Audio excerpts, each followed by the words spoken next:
আমার জীবনে এমন ঘটনাও ঘটেছে, এটা এখন গল্পটা মনে পড়ে গেল তাই বলছি যে 1,20,000 টাকা ঋণ আছে আমার, শোধ করার কোনো অপশন নাই।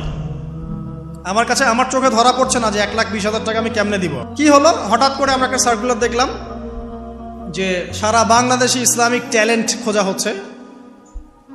2000 এটা মনে হয় 17 কি 18 সালের কথা, হ্যাঁ 18 না, আচ্ছা 18। তো হ্যাঁ আলোকিত কেন। তো এখন আমার ওয়াইফ বলছেন যে আপনি এটাতে অ্যাপ্লাই করেন।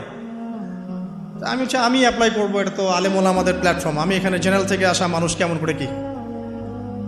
তো সে বলছেন না আপনি পারবেন ইনশাল্লাহ, আপনি পড়াশোনা করেন ইনশাল্লাহ পারবেন।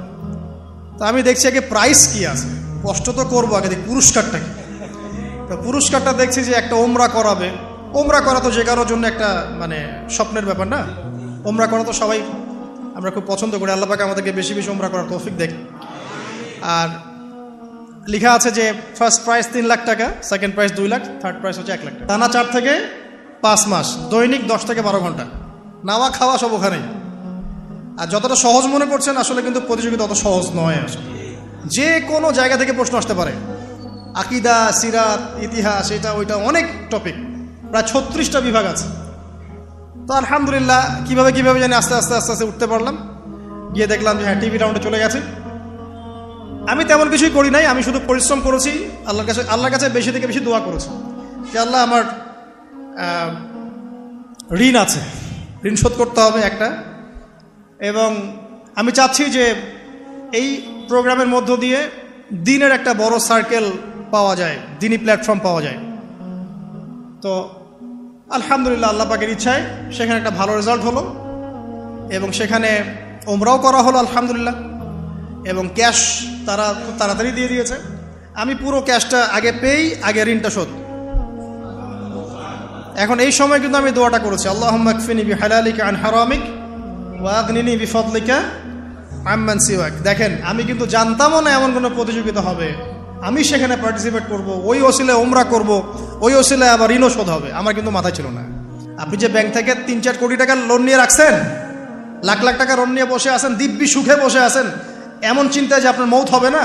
আর নবী সাল্লাল্লাহু আলাইহি ওয়াসাল্লাম সময়ে একজন মারা যাচ্ছেন, তিনি বলছেন তোমরা জানাজা পড়ে নাও, আমি জানাজা পড়তে চাচ্ছি না। মানে ঋণগ্রস্ত ব্যক্তির জানাজাও তিনি পড়তেন না। তারপরে একজন এসে বললেন ইয়া রাসূলুল্লাহ আমি তার ঋণ শোধ করে দিব, তার যা ঋণ আছে আমি শোধ করে দিব। তখন নবী এসে জানাজা পড়লেন সাল্লাল্লাহু আলাইহি ওয়াসাল্লাম। তা আপনার এই কোটি কোটি টাকা ঋণ শোধ করার লোক তো রেডি আছে নাকি? আছে না? সমস্যা নেই, আপনার জানাজা পড়া হবে, কারণ হুজুরকে আপনি 5,000 টাকা দিবেন, হুজুর জানাজা পড়াই দিবে, কোনো সমস্যা নেই। তারপরে আপনার মিলাদও হবে, আপনার একটা বড়সড় দোয়াও হবে ইনশাআল্লাহ। কিন্তু আল্লাহ পাক বলেছেন যে শহীদ, আল্লাহর পথে যুদ্ধ করে শহীদ হয়েছে, এই ব্যক্তির আত্মাও ঝুলে থাকে যতক্ষণ পর্যন্ত না তার ঋণটা শোধ করা হয়। এবার বলেন আমি কি বুঝাবো আপনাকে, আর কিছু বলতে হবে? তো এখন সেই দোয়া শিখাচ্ছি আপনাদেরকে, যে দোয়া শিখলে আপনারা ঋণ থেকে বাঁচবেন ইনশাআল্লাহ।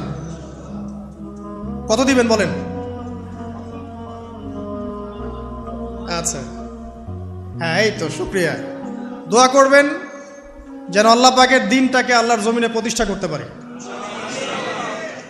আমার সাথে বলেন, দোয়াটা হচ্ছে আল্লাহুম্মা ইকফিনি বিহালালিকা আন হারামিকা ওয়া আগনিনি বিফদলিকা আম্মান সিওয়াকা।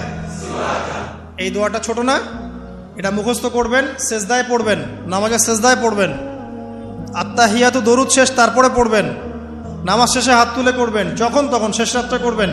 ইনশাআল্লাহ দেখবেন আপনার ঋণ বলতে কিছু থাকবে না ইনশাআল্লাহ। যদি থাকেও, বড় কোনো ঋণ থাকেও, আল্লাহ পাক অন্য কোনো মাধ্যমে এটা শোধ করার ব্যবস্থা করে দিবেন ইনশাআল্লাহ। ইনশাআল্লাহ। সূরা ওয়াকিয়া কোন সূরা? এটা কোন সূরা? ইযা ওয়াকাআতিল ওয়াকিয়া, এই সূরাটা যে ব্যক্তি রাতের বেলা পড়বে, একটা বর্ণনা এসেছে যে দারিদ্রতা আপনাকে স্পর্শ করবে না ইনশাআল্লাহ। এই যে সুদ খাচ্ছে কি জন্যে? টাকার জন্য তো নাকি? টাকা পয়সা ধন দৌলত করবেন, এই তো আপনার উদ্দেশ্য নাকি? এই জন্যই তো মায়ের সাথে জানা করছেন, তাই তো? আল্লাহ বলছেন সূরা ওয়াকিয়া পড়েন, আপনার দারিদ্রতা দূর হয়ে যাবে ইনশাআল্লাহ। বিশ্বাস হচ্ছে না? রিজিক কার হাতে? না, রিজিক তো আমাদের হাতে। এটা মানুষ বিশ্বাস করে না আসলে, এটা মুখে বলে, মানুষ মুখে বলে রিজিক আল্লাহর হাতে। মানুষ যদি বিশ্বাস করতো রিজিক আল্লাহর হাতে, তাহলে মানুষ কেমন করে সুদ খাবে? ও মনে করছে রিজিক আমার হাতে, আমি যদি খাই সুদ তাহলে আমি গেইন করব, যদি না খাই তাহলে আমি দারিদ্রতায় ভুগবো নাকি? যদি আমি ঘুষ নেই তাহলে আমার উন্নতি হবে অর্থনৈতিক, যদি না নেই তাহলে আমি মরে যাব, না খেয়ে মরে যাব। যদি আমি দুর্নীতি করি তাহলে আমি বাঁচবো, আমার সন্তানরা ভালো থাকবে, যদি না করি আমি দারিদ্রতায় মরে যাব, তাই তো? এই কনসেপ্ট ছাড়া কেউ এগুলা কাজ এমনি করতে পারে নাকি? নিঃসন্দেহে আমরা মনে করি যে রিজিকের মালিক আমরা, আল্লাহ নয়। শুধু মুখের মধ্যে বলি যে রিজিকের মালিক আল্লাহ। রিজিকের মালিক যদি আল্লাহ হতো তাহলে আমি হালাল পথে থাকতাম এবং তাওয়াক্কুল করতাম যে আল্লাহ আমাকে যা রিজিক দিয়েছেন তা তো আসবেই, আসবে না? আসবেই। আমাকে আপনাকে যদি আল্লাহ পাক, কি বলবো, এটা কোন জেলা? লালমনিরহাট। লালমনিরহাটের 100 একর জায়গায় যত ধান হয়, এতগুলো ধান যদি আপনার আমল নামায় লেখা থাকে, মানে আপনার আমল নাম হচ্ছে রিজিকে, তাকদিরে আপনার তাকদিরে যদি লেখা থাকে যে আপনি 100 একর জমির ধান খাবেন তারপর মরবেন, আছে না লেখা? আচ্ছা, একটা দানা কম বেশি হবে? আপনি যদি আল্লাহর প্রতি তাওয়াক্কুলই করেন তাহলে আপনি হালাল পথে থাকবেন, বিশ্বাস করবেন যে আল্লাহ পাক যেটা লিখে রাখছে আমার তাকদিরে রিজিক, এর একটা দানা রেখেও আমি পৃথিবী থেকে যাব না, সিম্পল। তখন আপনার অন্য পথে যাওয়ার কোনো কারণ নাই। আর যখন আপনি বিশ্বাস করবেন না, না এটা আমার হাতে, আমি যত পরিশ্রম করব তত রিজিক বাড়বে, আমি যত ঘুষ নিব তত বাড়বে, যত সুদ খাবো তত বাড়বে, যত দুর্নীতি করবো তত বাড়বে, তখন তো রিজিকের এই পুরো দায়িত্বটা আল্লাহ পাক আপনার হাতে ছেড়ে দিবেন। আল্লাহ পাক আপনাকে কোনো বারাকা দিবেন না। ইয়ামহাকুল্লাহু রিবা ওয়া ইউরবিস সাদাকা। সদকা করলে সম্পদ বৃদ্ধি পায়, আর রিবার মধ্য দিয়ে সম্পদ ধ্বংস হয়ে যায়, একদম মাটিতে মিশে যাবে। কিভাবে ধ্বংস হয় সেটা এখন আলোচনা করার সুযোগ নাই, সময় নাই। আমি ইনশাল্লাহ আরেকদিন শুধু রিবা নিয়ে আলাদা আলোচনা করবো ইনশাল্লাহ। এটা সমাজের নিচু লেভেল থেকে উঁচু পর্যন্ত দরিদ্র মানুষদেরকে আরো দরিদ্র করবে আর ধনীদেরকে আরো ধনী করবে। সম্পদ এক শ্রেণীর মানুষের হাতে গিয়ে জমা হয়ে যাবে, সবার হাতে সম্পদ এভাবে সার্কুলেট করতে থাকবে না। আর যখন আপনি জাকাত ভিত্তিক অর্থনীতি চালু করবেন, সদকা করবেন, হালালে থাকবেন, ব্যবসা করবেন, তখন সম্পদ এক হাত থেকে আরেক হাতে ঘুরতে থাকবে। এটা এমনি বুঝবেন না, ইনশাল্লাহ আরেকদিন বুঝাবো। আসেন, যে দারিদ্রতা দূর করতে চান, সচ্ছলতা চান, কয়েকটা কাজ করেন। এই যে বললাম, 1 নাম্বার সূরাতুল ওয়াকিয়া তেলাওয়াত করেন, 5 ওয়াক্ত নামাজ জামাতে পড়েন, ডেইলি কিছু সময়ের জন্য কোরআন তেলাওয়াত করেন, আর আল্লাহর কাছে রিজিক চান, জিকির বেশি বাড়ায় দেন। পারবেন না ইনশাল্লাহ? আর একটা দোয়া শিখায় দেই ইনশাআল্লাহ। এই দোয়া করলে রিজিক তো বাড়বেই ইনশাআল্লাহ, আপনার যত ঋণ আছে ইনশাআল্লাহ আল্লাহ পাক শোধ করে দিবেন। বিশ্বাস করলেন না?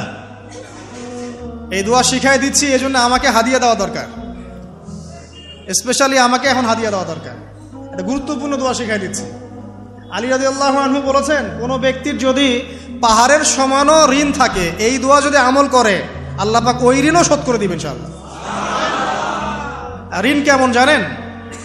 ওই যে এখন মানুষ ঋণ নিচ্ছে 1 কোটি টাকা ব্যাংক থেকে, 2 কোটি টাকা ব্যাংক থেকে, হ্যাঁ, কত বছর, 10 বছরের জন্য, 20 বছরের জন্য বাড়ি করছে, তাই না? তার ধারণা এমন যে সে মারা গেলে তার ঋণটা কেউ না কেউ শোধ করে দিবে, তাই তো? আর আল্লাহর রসুল কি বলছেন দেখেন, একজন মারা গেছেন, নবী সাল্লাল্লাহু আলাইহি ওয়াসাল্লামের সময় একজন মারা গেছেন, তো নবী করিম সাল্লাল্লাহু আলাইহি ওয়াসাল্লাম বলছেন, এই ব্যক্তির কি কোনো ঋণ আছে? একজন সাহাবী বলেন, হ্যাঁ ইয়া রাসূলুল্লাহ, তো ঋণ আছে। নবীজি বললেন, তোমরা ওর জানাজা